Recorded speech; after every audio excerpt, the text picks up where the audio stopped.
months ago, I thought this bike was done for. Now she's finished. The engine rebuild, I mean. My name's Rich, welcome back to Me, My Bike and I. And today we're going to get this 92 Yamaha Virago XV535 rat bike fired back up. Looks a bit cleaner. Not that I wanted a cleaner, just had to clean her. Could have loads of crap dropping inside my nice clean engine, could I? A few mods on the way. I changed the bars. The best will in the world. I made these bars, and I'm not going to put somebody else's life in my hands. I'm not a welder. These ratty looking mirrors just don't do it, unfortunately. They're just too small. You can't get a scale on the size here really, but you can't see a thing out of them, so I've just bought some regular sized mirrors which look gigantic, but they're not, they're just regular sized mirrors. To glue that indicator. And this one. Some oil in it. At least you can see through the oil sight glass now because it's whistly clean. I'm going to swap out that little piece of pipe on the brake fluid reservoir because that gives off a terrible colour into the fluid.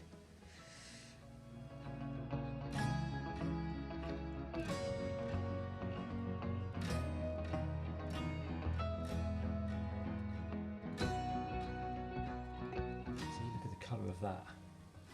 It's been hardly used, but I think that little piece of black pipe is just dyeing it. We made this mounting point as well. On this tank there was just a regular bolt that fixed into the side of the frame, same the other side. I drilled it through, took a piece of 6mm stainless round bar, threaded it at each end, and now I've got one good solid mounting point.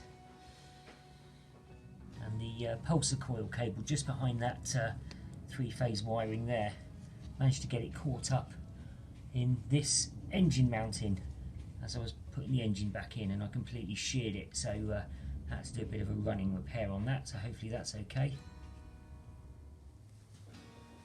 Right.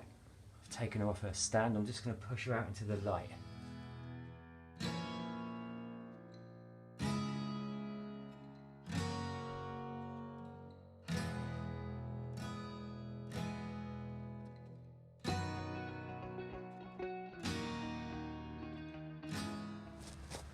I've re-wrapped the exhausts in this more bronzy colour just to give them a slightly better appeal.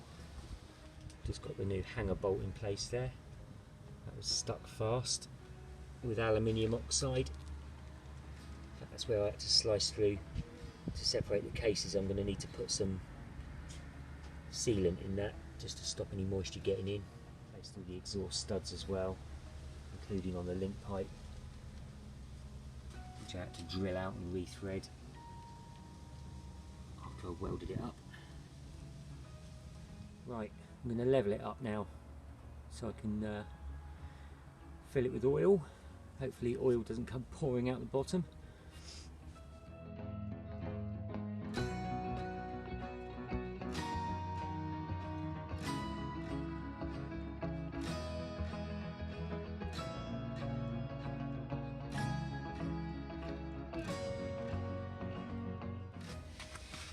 Right, oil's at the top of the sight glass now, so I think it should probably be about halfway, but like I said, when you turn the engine over and got a bit of that oil around the engine, in the filter, all the galleries, etc., it'll settle down. Right, I'll just put a clean piece of cardboard tray under there because I spilled a bit of oil on the other one messing around getting the oil in, and I just want a clean sheet so I can spot any leaks. I'm just going to take this side cover off because I want to disconnect the fuel pump, and I'm going to take the plugs out, and the reason I'm doing that is so that I can turn the engine over and get the oil all around the engine without it starting. Right, the actual box connector annoyingly is under my seat, but I can just undo the negative terminal there. I think that'll just drop away then.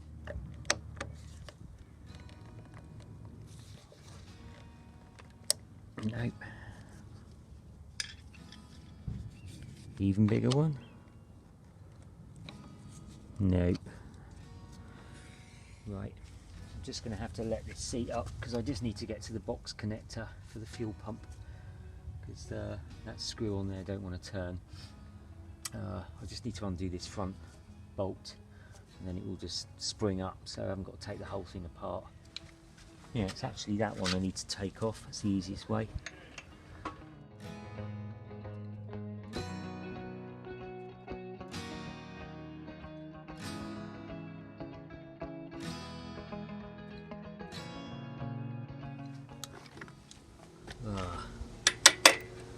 We'll have the neighbours moaning about this engine firing up soon.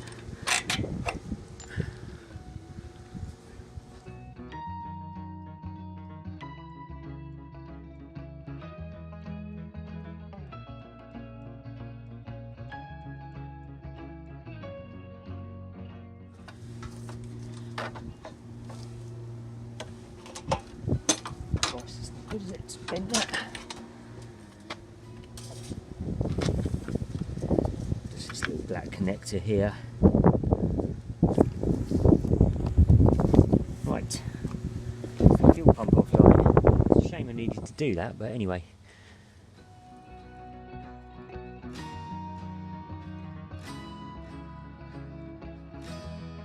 What do you reckon then, boys and girls? Time to give her a spin over. Would have disconnected the fuel pump and taken the plugs out just so I can spin the engine over and make sure she's okay. She hasn't run for months. She was seized when I took her out the bike, and I just want to make sure that she spins over okay, oil gets around the engine, everything's fine, and then I'll reconnect the fuel pump, make sure there's no fuel leaking out the system anywhere, and then we'll get the plugs back in and we'll get her fired up for the first time in probably about 4 or 5 months, and hopefully she'll be all fine. Right. That was uneventful. Normally you'd have heard the fuel pump priming there, but for obvious reasons you won't do this time. So I'm just going to press the button, see what we hear.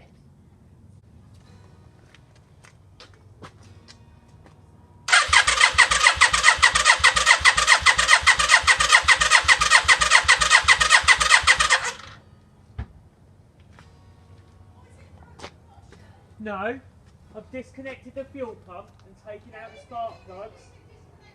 Hey? Guys, took about 1.3 seconds, didn't it, to have a bit of a moan? I've had to sit listening to your lawnmower all morning. Right, so that's exactly what I wanted to hear. The engine's spinning over nicely, quite strong, and I'm going to reconnect the fuel pump now.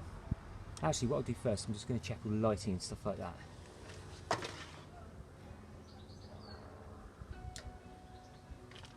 Rear light, brake light, brake light on the foot pedal, that needs adjusting. Headlight, high beam, flasher. The indicators all working, I can see the rear going as well. And this side.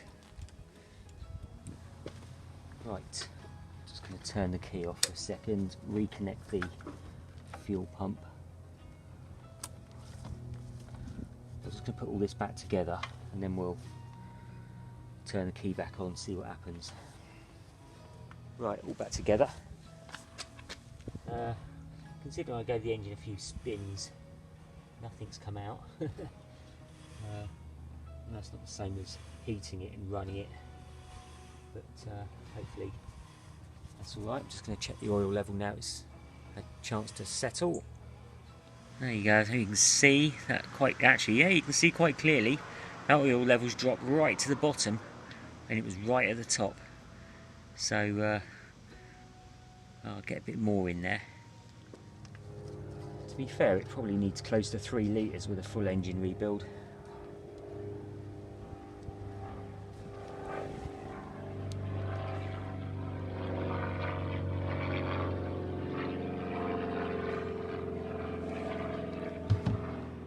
Yeah, that's more like it. I'll check it again once I've given it a good run. Okay, well now I'm just going to switch the key back on and let the float bolt prime.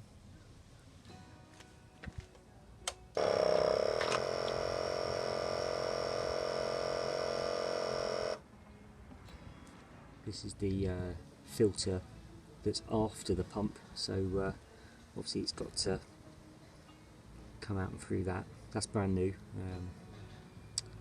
It should all be okay.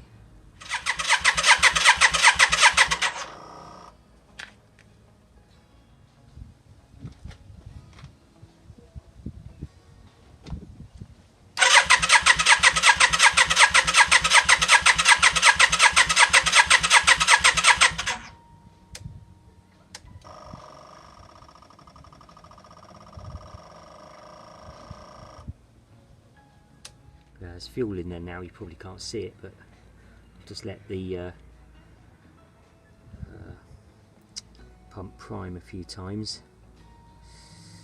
Let's just check to see if there's any fuel in the float bolt. Yep,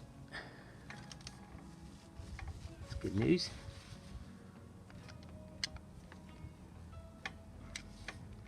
She's pretty much ready to run now. I just need to put plugs in, see if we can fire her up.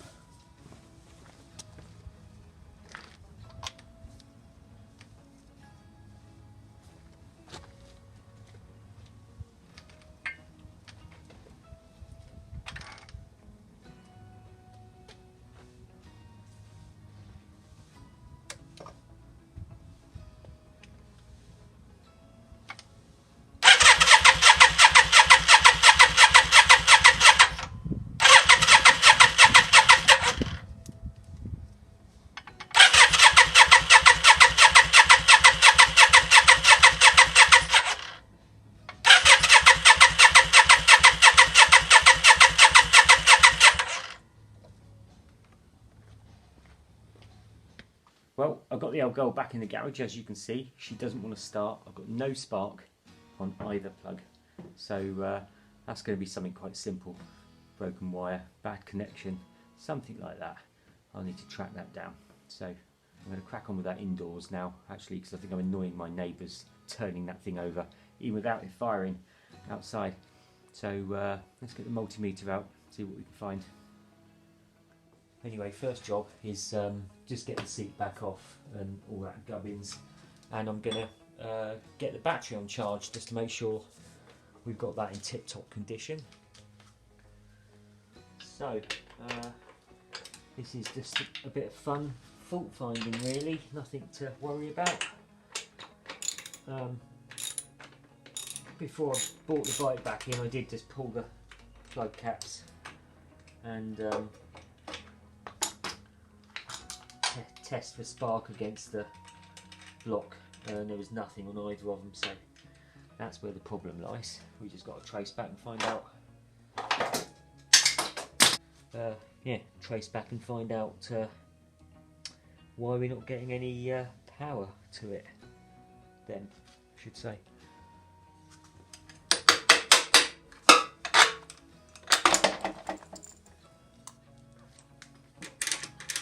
It's really dark in here, isn't it?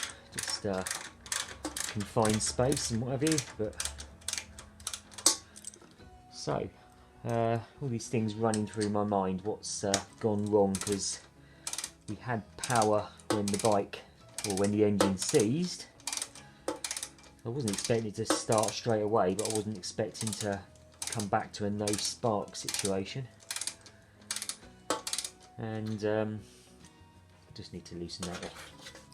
It might just be a broken wire or a connector that's come apart, something like that. Could be a little bit more of a problem. I mean, I did replace the stator. Maybe that's duff. It'll be powering.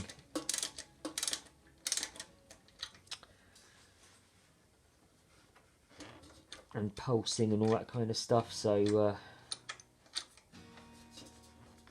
need to make sure that's working. So we're going to pull the plugs on the 3-phase wiring and the Pulsar wiring and check that. Just check everything's okay under here and we've not pulled something out. We might have even blown a fuse possibly, although I don't think that would stop it from sparking. I think if you blew the main fuse that would stop it cranking. So, but I don't mind problems like this because they are not really problems, they're just little fault finding exercises. Let me get a spanner on the back of that, because we've already found what the problem is. We've got no spark, so we just need to trace everything back until we find we've got some power somewhere, and then we can isolate the problem and sort it.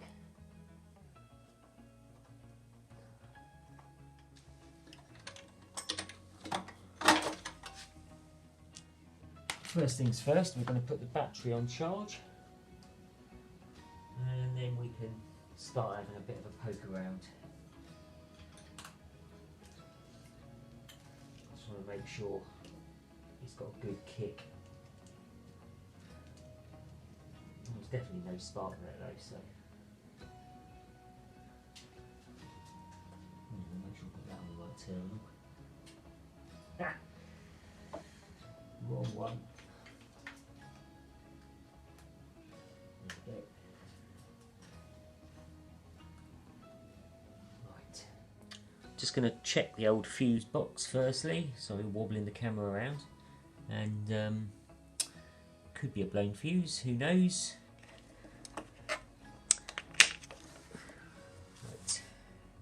Right, so that 30 amp main fuse there, they're all colour coded. Of course, you've got 315 blue fuses there, so the main fuse is the 30 amp one. That means you wouldn't get any cranking, and then you got headlights, signals, and that is your ignition fuse. So I wonder if I've got a blown fuse there. Let's check that one first, shall we? Wouldn't that be nice and easy? Just going to pull it because it's just a bit easier than getting in there with the multimeter. It looks okay. Because this seems okay. Yeah, you've got continuity there, so that's okay. I might be completely wrong, but I thought the main fuse is what would stop it cranking, and I presume the ignition is just, you know, power to your whatsits and, you know, plugs and all that kind of stuff. If that's the case, why is this bike not cranking when I take that fuse out? Hang on. That's in the wrong place. Let's take the main fuse out. That's the one I would have expected. I don't know.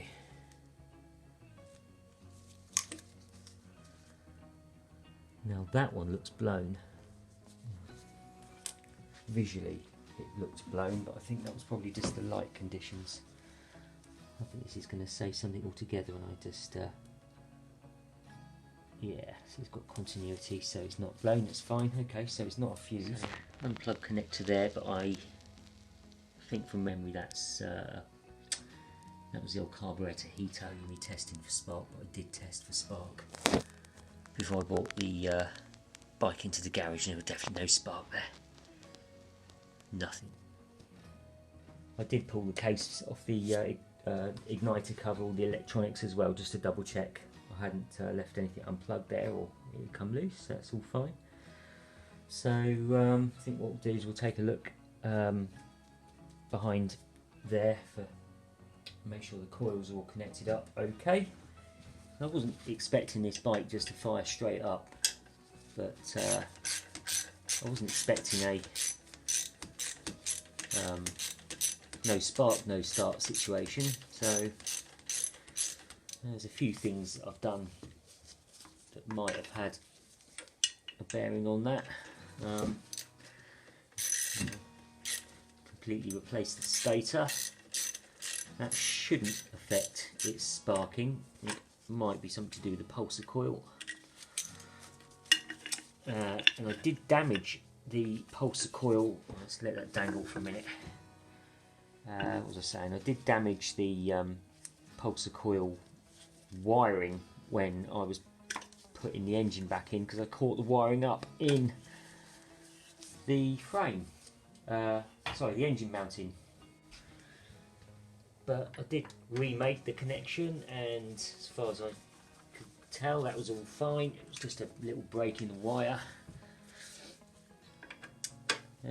Who knows, maybe I've damaged it.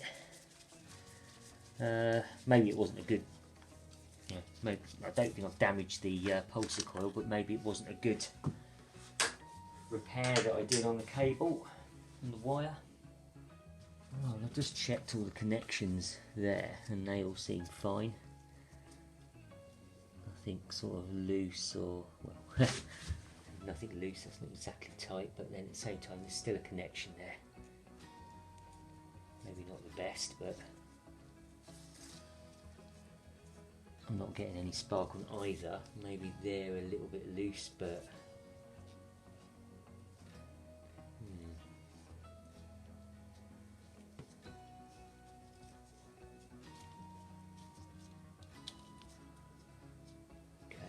had these block connectors apart, of course, and I kind of wondered if I'd forgotten to connect them back up, but no, that's fine.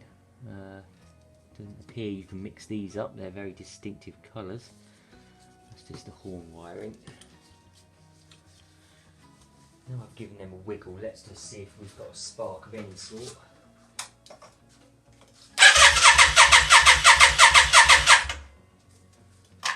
Hearsay, would it?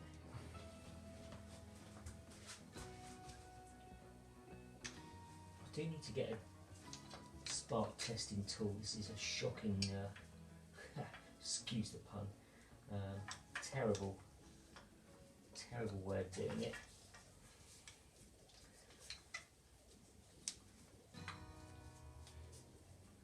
Just get it to a position where you know you'll get an arc.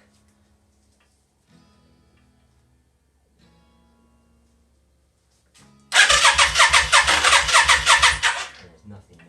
Nothing. Oh, I've just back probed across these primaries and turned the engine over. Easier to do it without trying to film it. Holding everything at the same time and pressing buttons. There's no power getting to the coils at all.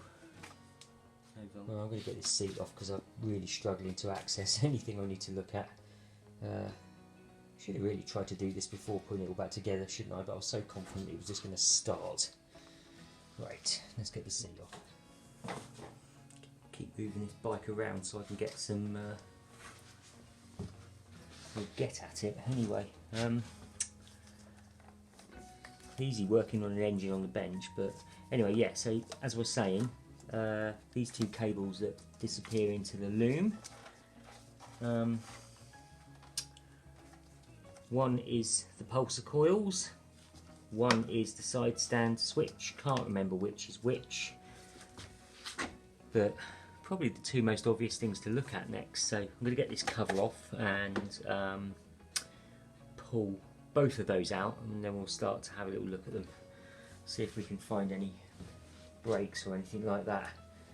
I think with the side stand, what will happen is, so when it's down, it'll break a connection and cut the power to the coils, or it'll ground out a connection and cut the power to the coils. So either way, it's a little bit like a kill switch, really. So if we pull that wiring out, we should be able to have a look at it and test it. Either way, however it operates.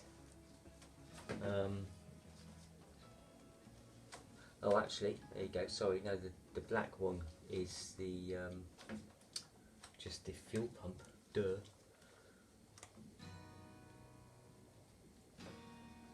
Okay. Wonder if we've got a connector we haven't connected up then. Okay, let's have a look. Let's pull the blue and clear one out. Oh yeah, there's another box connector down there which is the actual coils. That's fine, fair enough. Well, we'll check the side stand first. It could be a simple little fix, couldn't it? Not going to be that, is it? Obviously that'd be too easy. Right. I know it's that, just from pulling one end and it sort of pulling it in, so nice and easy. Tell you what though, there is a whole bunch of tape down there as if somebody's made a connection, and just, that's definitely not me. That's the bottom of it. If I pull the cable at the top you can see it moves, so that's definitely the right one. Right.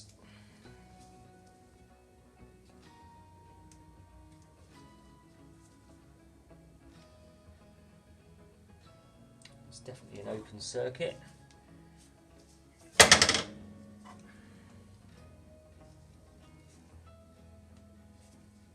And we've definitely got resistance there. You can see that. So that seems to be okay. Annoyingly, this shouldn't bear any relevance. This white block connector here comes from the stator. So you've got your 1, 2, 3 phases there. If you just back probe each of these, you should see some resistance. There you go, 0.9. Back probe that pair. Yeah, 0.8. Back probe that pair. 0.7. Okay. But at least that's telling you the stator's all fine there. There's a whole bunch of other tests you can do on it, but that just telling you that that's better than the one I took off. This connector here, I think. Is it, no, is it? No, it's not that one. Where does that go? Not sure. There's a whole bunch of connectors under there. I think this one there is the one that comes from the Pulsar coil. Not sure that one is, just a single wire. Don't know. That comes from the Pulsar coil, so I think we need to just take that apart and test the Pulsar coil.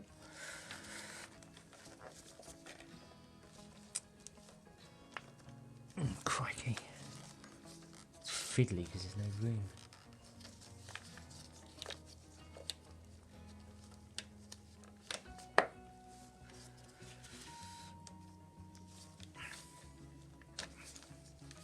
Just get that apart for a minute, out of the way.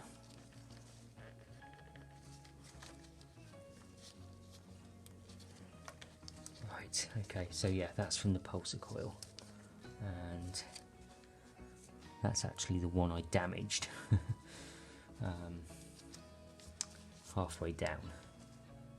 Anyway, what I'm going to do is I'm just going to pull this out down through here where it goes behind the stator cover just there, and then we'll test it. Right, so we just come down to the bottom. You've got the bottom end of the Pulsar coil cable just there. That's where I taped it all up, where I did the repair. So I'm just going to see if I can wiggle this through. Might be a bit fiddly, but actually I've got the connector at the top in my hand, and as I pull on that, well, I can tell it's one and the same, so I'm on the right cable. Just want to get it out to make sure I've got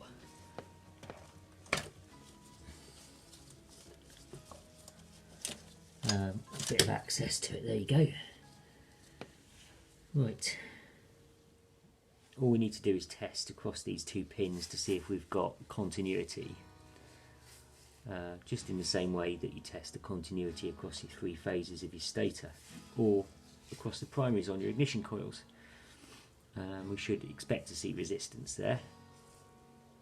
and if we don't, if there's an open circuit, then we've got a Duff Pulsar coil.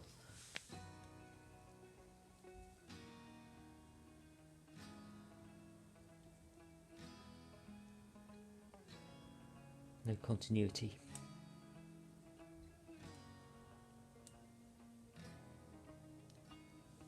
Well, there you have it. We've got a Duff Pulsar coil. It could of course be the damage to the lead down there where I snagged it in the engine mounting and repaired it, and maybe I did a bad repair. So I need to get this out and have a proper look at it. Either redo my repair properly or replace the actual coil itself, but that is most definitely the cause of our no spark situation. Well, I'm pleased that I found the source of the problem, and it's a bit annoying that I didn't test the Pulsar coil before putting it back together. And I should have done really is I tested the stator, because I threw so much heat and grinders at the stator and the Pulsar coil to remove them in the first place that I damaged the stator. I tested the stator, I replaced it, and hindsight is now telling me I probably should have tested the Pulsar coil at the same time, and at which point I realised it needed replacing. So never mind, I'm going to get the side cover off and we can get proper access to it to have a good look at it and either remake the repair to the cable or just replace the coil if it turns out that that is the cause of the problem. So I did have an intermittent running problem or firing problem prior to the engine season. I did put that down to a dodgy battery terminals, because when I took it all apart, that was loose and broken on one side, and I thought that was just coming apart and causing it to cut out. So that may very well have been the case, but at the same time I might have had an intermittent fault on the Pulsar coil. As you can get with any coil, when they heat up, expand, and you lose continuity through them. Might be that, might not, I don't know, probably never going to know now, but I'm suspecting it might be the heat that I threw at it that's finished it off anyway, or just a dodgy repair that I made when I snagged the wire putting it all back.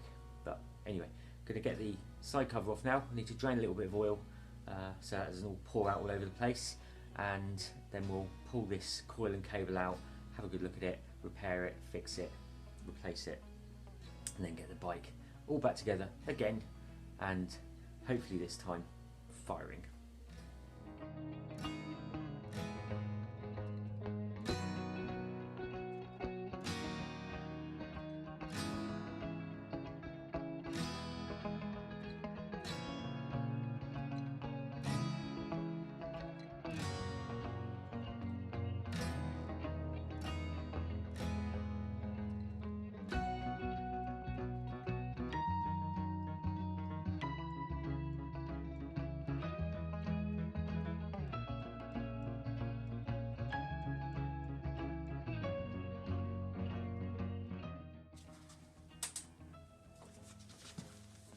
Right.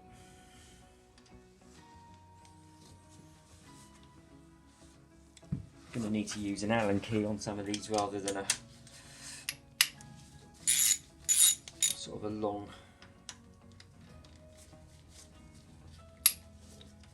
because the access is a bit tight with this cover on. Just did that one, didn't I? So I can't get in on there and there. I think all the ones down the bottom are going to be difficult.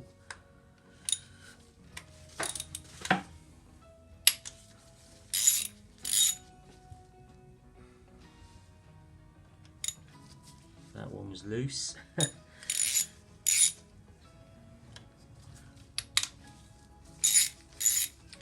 Not even tight, but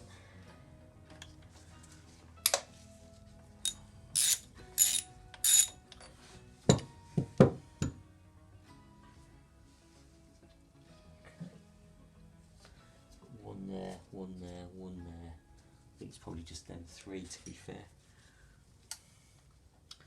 Oh, can't even get in there with an Allen key, I don't think. Actually, come to think of it, I don't think there's room to wiggle this cover in and out with this hanger in the way, so I'm going to take it off anyway. Right, so 14 on this end. Oh,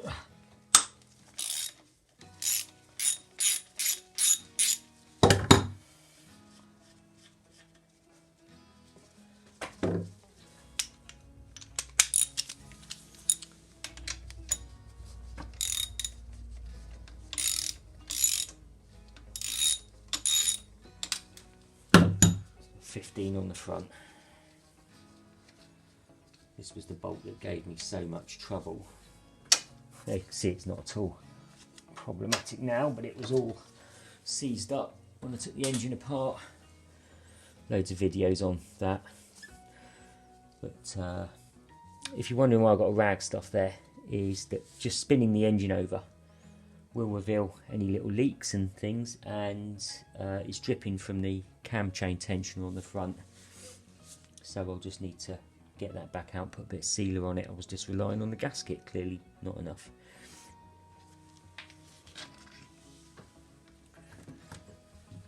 Okay, I'm just going to take all these bolts out and lay them out in order on a clean piece of towel, because it's a pain in the backside having to figure out what goes where when you put these back in.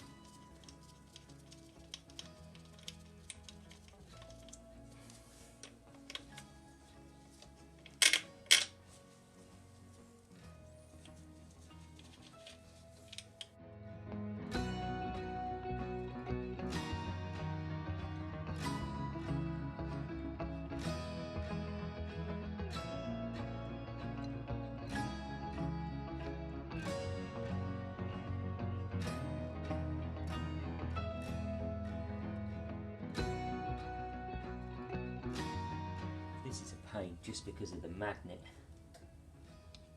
Handy pry point there though. Must not touch the mating surface. It's just the magnet grabs it, it makes it so difficult to get off. It makes it harder to get on actually. There you go.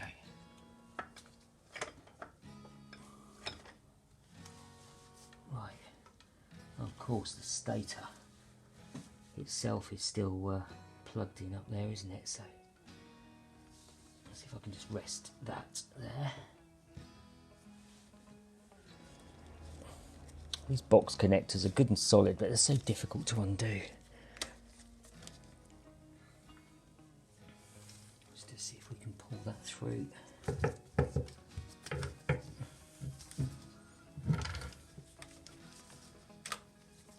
Hook the cable out of the way that's snagging it.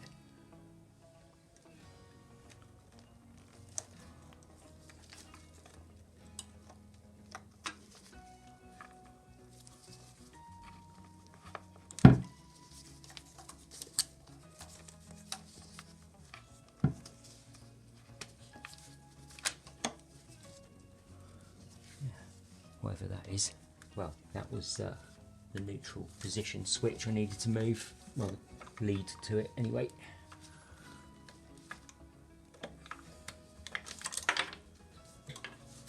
There you go. So the three yellow wires there are the three phases from the stator, and you've got the black and the white there, if you can see, which are the Pulsar coil wires. So we already tested the very end and could not find any continuity, and what I'm going to do is snip these once I've taken the Pulsar coil out and test them, and then we'll know whether or not we've just got a very bad connection where I repaired the damaged cable. If there's still no continuity here, then we know we've got a dodgy Pulsar coil and we'll fit a new one.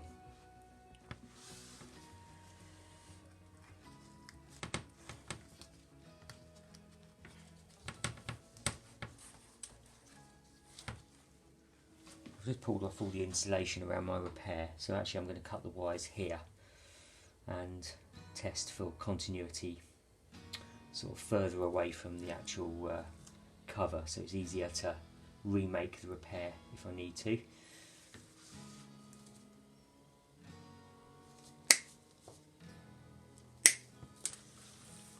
Right, let's just strip some of this back.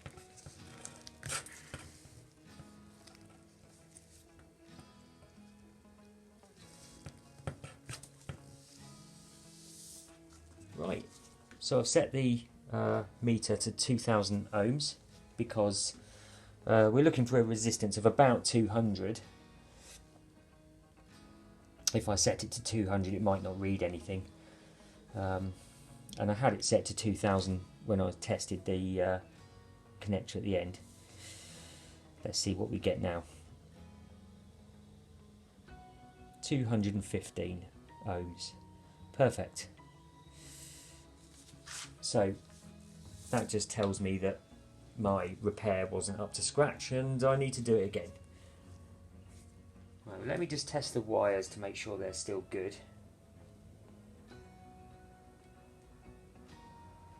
Yeah. Right, well, I think at least we can see now that no problem with the Pulsar coil. It was just my repair that wasn't up to scratch, but in my defence, it was a very difficult repair to do because it was kind of hiding half behind the tail end of the stator cover there. Very difficult to get to, difficult to solder, and wrapped with insulation tape. So, and it might have been that there was just a bit more damage there than I thought. But anyway, I've snipped that bit out and tidied those ends up. And as you just saw, tested this length of cable again, which seems to be fine. So,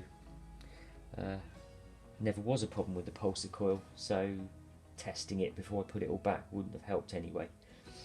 It was just snagging it in the engine that caused the problem, and my terrible fix that exacerbated it. So anyway, what I'm going to do is I'm going to put a block connector on this time because I think that will just give me a little bit more of a solid connection and will help me with getting that cover on and off again, so I haven't got to keep pulling all the seat out and all that kind of stuff when I want to take all the wiring out through. So let's pop that on. My soldering skills are terrible anyway, so that didn't help.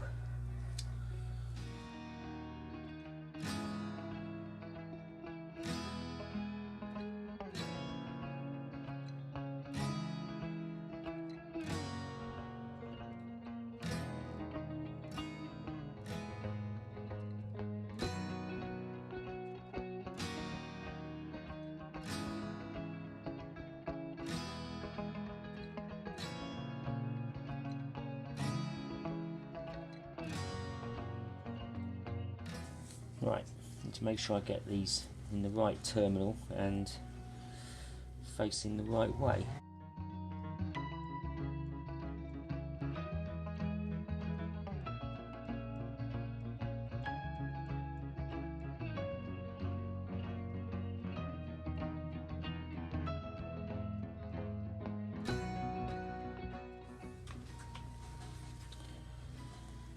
Right, so let's see if we can plug this in without it snagging or fouling. Oh, that seems to go in alright. Good, good.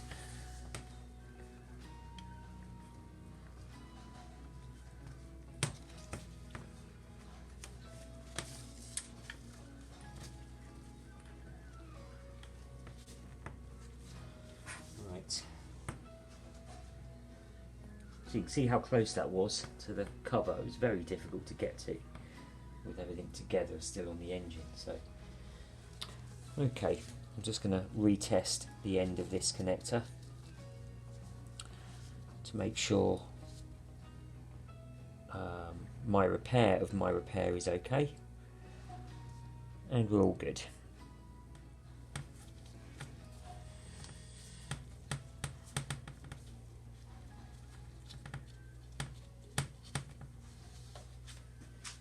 Slightly annoying that me catching the cable in the engine mounting the first time round and then making an ineffective repair was the root cause of this problem, but at least we found it. I'm going to put everything back together, roll the bike outside, and then we'll pick up where we left off.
tremendous amount of fun. 13 episodes of me stripping down, cleaning, fixing and reassembling a 92 Yamaha Virago XV535 engine. As you just saw there, she just coughed and spluttered her way back to life. A little bit of fettling on the fuel air mix on the single carb that services the front and rear air-cooled cylinders, and she now runs absolutely as she should. Got one last little job to do on this bike, which is turn down some bushings so that I can fit some new mirrors that are a little bit more functional, and then she just needs an MOT and a new owner, and she's out of here. I need to get on with the Honda CX650ED project. I've got absolutely no idea what I'm going to do with it, so if you do have any ideas and you want to share, then please do leave a comment down below. If you've got any questions, please leave a comment, I will get back to you. Thank you very much for watching. Don't forget to like, subscribe and share, and I'll see you on the next video.